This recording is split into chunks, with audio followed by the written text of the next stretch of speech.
வணக்கம். இது ஐபிசி தமிழின் பிரதான செய்திகள். முதலில் தலைப்புச் செய்திகள். சிறந்த வழியில் பயணிக்கிறது அனுர அரசு. போலியான வேடங்களுக்கு ஏமாறாதீர்கள். பொன்சேகா எச்சரிக்கை. ராஜபக்ச குடும்பத்துக்கு எதிரான உயர்நீதிமன்றத்தின் அறிவிப்பு நாமல் ஏற்றுக்கொள்ள வேண்டிய பகிரங்க உண்மை. சுரேசலவுக்கு ஏதேனும் ஆபத்து ஏற்பட்டால் அனுர அரசாங்கமே பொறுப்பு. விமல் கம்மன்பில உட்பட 6 பேருக்கு எதிரான நீதிமன்ற அவமதிப்பு வழக்கு பதிவு. நீதிபதியின் வருகை நுழைவாயிலில் ரகசியமாக நுழைந்த ஹேமரத்ன தேரர் ஆரம்பமாகின்றது அடுத்த விசாரணை. ஹோர்முஸ் நீரிணையில் விதிகளை மீறும் கப்பல்கள் ஈரான் விடுத்துள்ள எச்சரிக்கை. மாயமாக மறைந்த மஹிந்தவுக்கு எதிரான 450 கோப்புகள் 2 வருடங்களில் என்ன ஆனது? எதிர்க்கட்சி உறுப்பினர்களின் வழக்கை துரிதப்படுத்தும் அனுர தரப்பு விவரங்களை வெளியிட்டு வரும் நாமல். தொடர்பான விரிவான செய்திகள்.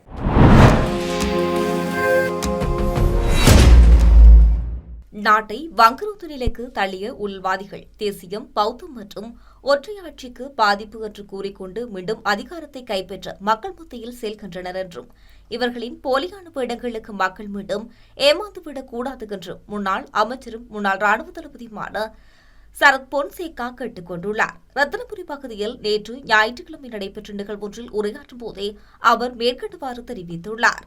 2022 ஆண்டு காலப்பகுதியில் நாட்டில் ஏற்பட்ட நெருக்கடி சிறந்ததே. அந்த நெருக்கடியினால் தான் நாட்டை வங்குரோத்து நிலைக்கு தள்ளியவர்கள் நாட்டை விட்டு தப்பி சென்றார்கள். ஆட்சி மாற்றமும் ஏற்பட்டது. போராட்டத்தின் பின்னர்தான் மக்கள் அரசியல் ரீதியில் சிந்தித்து சிறந்த அரசை தெரிவு செய்தனர். கடந்த கால ஆட்சியாளர்கள் கடன் பெற்று நாட்டை அபிவிருத்தி செய்வதாக குறிப்பிட்டார்கள்.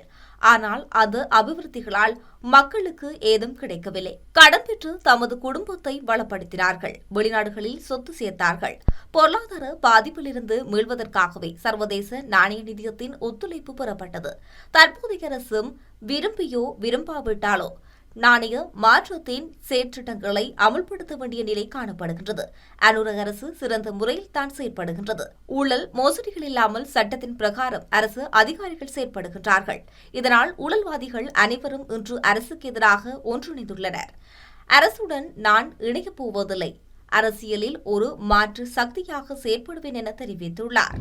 பொருளாதார மீளெழுச்சி தொடர்பில் ஆலோசனை வழங்கும் நாமல் ராஜபக்ச தனது குடும்பம்தான் நாட்டை வங்குரோத்து நிலைக்கு தள்ளியது என்பதை பகிரங்கமாக ஏற்றுக்கொள்ள வேண்டும் என சுகாதாரத்துறை அமைச்சர் நலிந்த ஜேதிச தெரிவித்துள்ளார். கொழும்பில் இடம்பெற்ற செய்தியாளர் சந்திப்பொன்றின் போதே அவர் மேற்கண்டவாறு குறிப்பிட்டுள்ளார். பொருளாதாரம் பாதிக்கப்பட்டுவிட்டது, நாட்டு மக்கள் பாதிக்கப்படுகின்றார்கள் என நாமல் ராஜபக்ச தற்போது முதலை கண்ணீர் வடிக்கின்றார். ஆனால் பொருளாதார பாதிப்புக்கான அடிப்படை காரணத்தை அவர் எவ்விடத்திலும் குறிப்பிடவில்லை.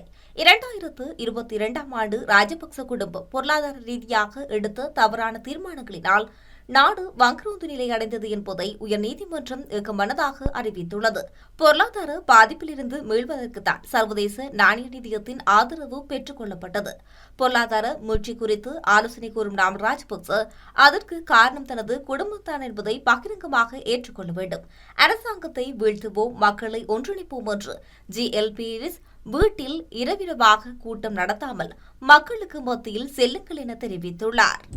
தடுப்பு காவலில் வைக்கப்பட்டுள்ள தேசிய புலனாய்வு சேவையின் முன்னாள் பிரதானி சுரேசலவுக்கு ஏதேனும் ஆபத்து அல்லது பாதிப்பு ஏற்பட்டால் அதற்கு ஜனாதிபதி அனுர்குமார திசாநாயக்க தலைமையிலான அரசாங்கமே முழு பொறுப்பேற்க வேண்டும் என எச்சரிக்கை விடுக்கப்பட்டுள்ளது. தேசிய அமைப்புகளின் ஒன்றியத்தினால் இந்த பகிரங்க எச்சரிக்கை விடுக்கப்பட்டுள்ளது. மேயர் ஜெனரல் சுரேசலவை 3வது முறையாக தடுத்து வைக்கும் உத்தரவை பிறப்பிப்பதை தவிர்த்து அவரை உடனடியாக நீதிமன்றத்தில் முன்னிலைப்படுத்துமாறு அந்த அமைப்பு ஜனாதிபதியிடம் கோரிக்கை விடுத்துள்ளது. கொழும்பில் நடைபெற்ற செலவுக்கான நீதி உரையாடல் அரங்கம் ஒன்ற செய்தியாளர் சந்திப்பில் பேசுகையில் இந்த அமைப்பின் பிரதிநிதிகள் இந்த கோரிக்கை விடுத்துள்ளனர். மேலும் தாமதிக்காமல் அவரை உடனடியாக சட்டத்தின் முன், அதாவது நீதிமன்றத்தில் முன்னிலைப்படுத்த வேண்டும் என அவர்கள் வலியுறுத்தியுள்ளனர். சுரேசலவின் உயிருக்கு ஏதேனும் ஆபத்து ஏற்பட்டால் இந்த அரசாங்கத்தினை நாட்டு மக்கள் மன்னிக்க மாட்டார்கள் என தேசிய அமைப்புகளின் ஒன்றியம் தெரிவித்துள்ளது. நீதிமன்ற அவமதிப்பு குற்றச்சாட்டுகள் தொடர்பாக 6 அரசியல் செயற்பாட்டாளர்கள் மீது மேல்முறையீட்டு நீதிமன்றத்தில் வழக்கு தொடர்வதற்கான தகவல்கள் சமர்ப்பிக்கப்பட்டுள்ளதாக தெரிவிக்கப்படுகின்றது. ஈஸ்டர் ஞாயிறு பயங்கரவாத தாக்குதல் தொடர்பான விசாரணைகளில் முன்னாள் தேசிய புலனாய்வு பணிப்பாளர் சுரேசலே கைது செய்யப்பட்டதை எதிர்த்து கடந்த ஜூலை 7 முதல் 15 வரை சத்தியாகிரக போராட்டம் ஒன்று நடத்தப்பட்டது. இந்த போராட்டத்தின் போது நீதித்துறை செயற்பாடுகளை பகிரங்கமாக விமர்சித்து கருத்தினை வெளியிட்டதாக முன்னாள் அமைச்சர்களான விமல் வீரவன்ச, உதய கமர்பல மற்றும் ஸ்ரீஸ்வர பண்டார, திலிப் ஜெயவீர, அசங்க நவரத்ன சிரேஷ்ட விரிவுரையாளர் மஹிந்த பத்ரன் ஆகிய 6 பேருக்கு எதிராக நீதிமன்ற அவமதிப்பு குற்றச்சாட்டு சுமத்தப்பட்டுள்ளது.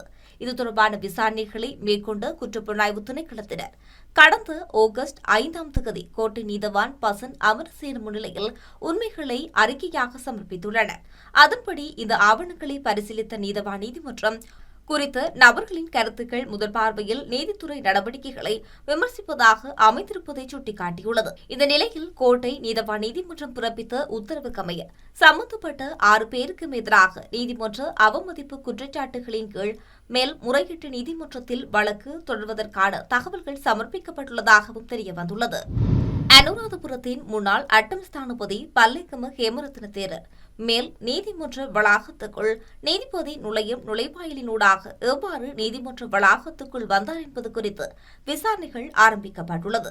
சிறுமியொருவரை தகாத செயற்பாட்டுக்கு உட்படுத்தியதாக குற்றம் சாட்டப்பட்டுள்ள சம்பந்தூரில் நீதிமன்றத்தில் குற்றம் சாட்டப்பட்டுள்ள சந்தேக நபர் எவ்வாறு கடந்த 21ஆம் தேதி நீதிமன்றக்கு வருகை தந்தார் என்பது தொடர்பான விசாரணை அறிக்கை சமர்ப்பிக்குமாறு நீதிமன்றம் உத்தரவிட்டுள்ளது.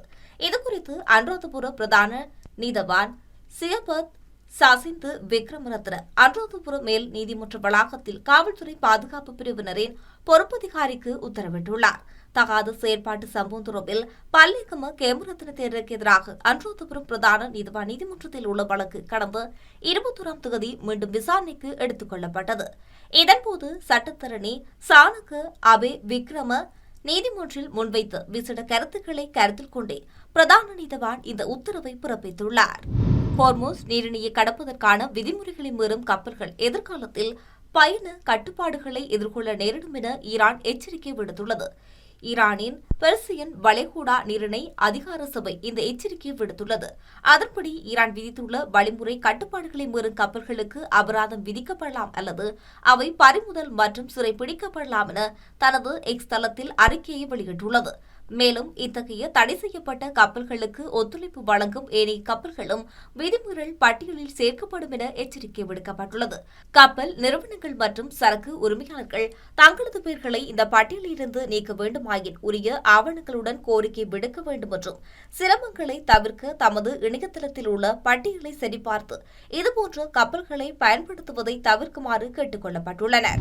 கடந்த தேர்தல் காலத்தின் போது முன்னாள் ஜனாதிபதி மஹிந்த ராஜபக்சவுக்கு எதிராக 450 கோப்புகள் இருப்பதாக தெரிவித்து பிரச்சாரம் செய்த அரசாங்கம் தற்போது அதனை மறந்துவிட்டது என்று முன்னாள் அமைச்சர் யோன்சன் பெர்னாண்டோ தெரிவித்துள்ளார்.